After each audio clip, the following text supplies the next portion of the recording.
Halo semua, saya Astrid Juliani. Di sini saya akan menjelaskan sedikit rangkuman tentang Introduction to Computer, pelajaran aplikasi komputer pertemuan pertama. Pertama-tama, apa sih itu komputer? Komputer adalah sebuah perangkat elektronik yang beroperasi di bawah kendali dari instruksi yang tersimpan di memori komputer itu sendiri, yang dapat menerima data, memproses data sampai pada yang paling spesifik, menghasilkan instruksi dan menyimpan instruksi tersebut untuk digunakan di masa yang akan datang. Dari pengertian komputer banyak sekali ditemukan kata data. Namun, apa sih data itu? Data adalah sekumpulan item yang belum terproses yang bisa termasuk teks atau tulisan, angka, gambar, suara, dan rekaman. Kita ambil contoh data alamat Jalan Insinyur Haji Juanda. Dari data tersebut, kita akan memikirkan bahwa itu adalah sebuah alamat, ya jelas. Namun, kemana alamat itu mengarah dan apa sebenarnya tujuan alamat itu masih belum jelas dan samar. Maka dari itu, data tersebut perlu diproses lagi, diolah lagi, sehingga menjadi sebuah SMK Strada Budi Luhur, Jalan Insinyur Haji Juanda nomor 164. Setelah selesai diproses tersebut, maka akan menjadi jelas bahwa data alamat tersebut ternyata adalah alamat sekolah menengah kejuruan yang bernama Strada Budi Luhur. Dan data yang telah selesai diproses sehingga menjadi jelas itu kita sebut sebagai informasi. Kembali kepada komputer. Komputer memiliki dua perangkat, yaitu perangkat keras dan perangkat lunak, atau bisa disebut hardware dan software. Hardware adalah komponen listrik, elektronik, dan mekanik yang mendukung kerja suatu komputer. Terdiri dari satu, peralatan masukan atau input device adalah peralatan yang digunakan untuk memberikan perintah atau instruksi untuk dijalankan oleh komputer. Contohnya mouse, keyboard, mikrofon, dan lain-lain. Yang kedua, peralatan keluaran atau output device. Kebalikan dari input device. Peralatan ini digunakan untuk menampilkan hasil dari instruksi yang telah diinstruksikan sebelumnya. Contohnya adalah monitor, speaker, printer, dan lain-lain. Yang ketiga adalah sistem unit. Sistem unit ini mengandung komponen elektronik dari komputer yang digunakan untuk memproses suatu data. Dan yang keempat adalah peralatan penyimpanan atau storage device. Sesuai namanya, peralatan ini digunakan untuk menyimpan suatu data, instruksi atau perintah, dan informasi untuk penggunaan di masa yang akan datang. Yang kelima adalah peralatan komunikasi atau communication device.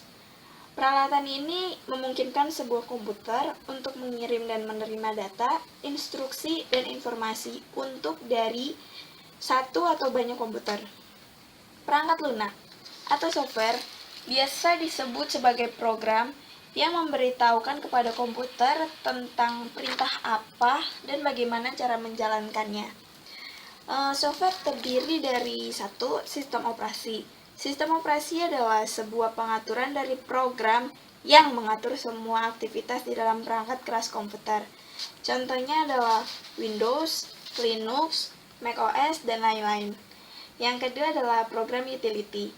Program utility adalah program bawaan atau program yang sudah ada pada saat sistem operasi selesai diinstalasi.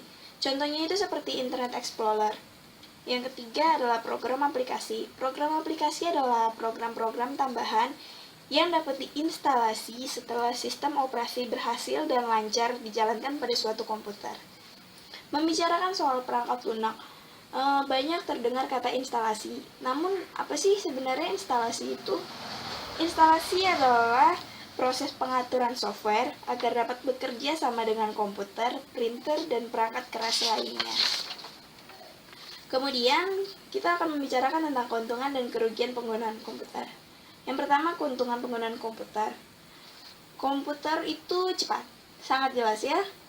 Kecuali untuk komputer-komputer zaman dahulu yang masih agak lemot. Yang kedua, dapat dipercaya. Komputer nggak mungkin berbohong. Jadi komputer itu sangat jelas dapat dipercaya. Yang ketiga, konsisten.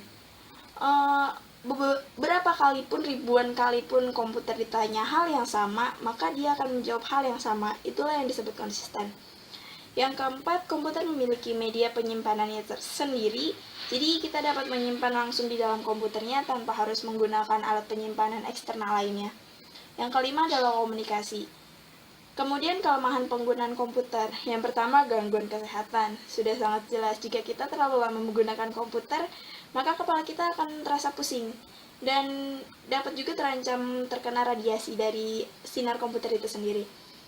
Yang kedua, pelanggaran privasi. Yang ketiga, keselamatan umum. Yang keempat, berdampak pada jumlah karyawan. Yang kelima, berdampak pada kerusakan lingkungan. Kemudian setelah mengetahui seluk-beluk dari komputer, secara garis besarnya, maka apa saja sih yang termasuk dalam kategori komputer itu? Yang pertama, personal komputer. Personal komputer yang paling umum adalah komputer yang menjalankan semua proses masukan, keluaran, juga aktivitas penyimpanan pada dirinya sendiri. Personal komputer itu komputer yang biasa ada di rumah-rumah dan juga di warnet-warnet. Yang kedua, mobile komputer. Mobile komputer adalah sebuah personal komputer yang dapat dibawa dari satu tempat ke tempat yang lain. Contohnya itu seperti laptop, notebook, netbook, tablet PC, dan lain-lainnya. Yang ketiga adalah mobile device. Mobile device adalah peralatan komputer yang cukup kecil untuk dibawa menggunakan tangan. Contohnya adalah smartphone dan handheld komputer atau komputer tangan. Yang keempat adalah game konsol. Ini favorit saya. Adalah peralatan komputer mobile yang dirancang untuk satu atau lebih pemain game. Contohnya itu PlayStation, Xbox, Game Boy, dan lain-lain. Kalau saya dulu mengenal pertama kali adalah Nintendo. Yang kelima adalah server. Server adalah perangkat yang mengatur akses pada perangkat keras, perangkat lunak, dan sumber daya lainnya pada sebuah jaringan dan menyediakan sebuah penyimpanan terbesar untuk program, data, dan informasi. Jika mengingat penjelasan Pak Diki, yang ada di gambaran saya, server adalah sebuah lemari. Kemudian mainframe. Mainframe adalah sebuah komputer yang besar, mahal, dan kuat yang bisa menangani ratusan atau ribuan pengguna terkoneksi secara bersamaan. Yang ketujuh adalah superkomputer. Sesuai namanya, komputer ini komputer paling super. Komputer ini adalah komputer yang paling cepat, paling kuat, dan paling mahal.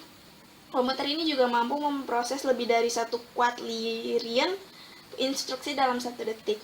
Yang kedelapan adalah embedded computers. Adalah sebuah komputer spesial yang berfungsi sebagai komponen atau pelengkap dalam sebuah produk yang lebih besar. Contohnya AC, oven, jam digital, TV, dan lain-lain. Kan di situ ada komputer-komputer kecil. Nah, itu dapat dikategorikan sebagai embedded computer. Sekian dari saya pada bab ini. Terima kasih.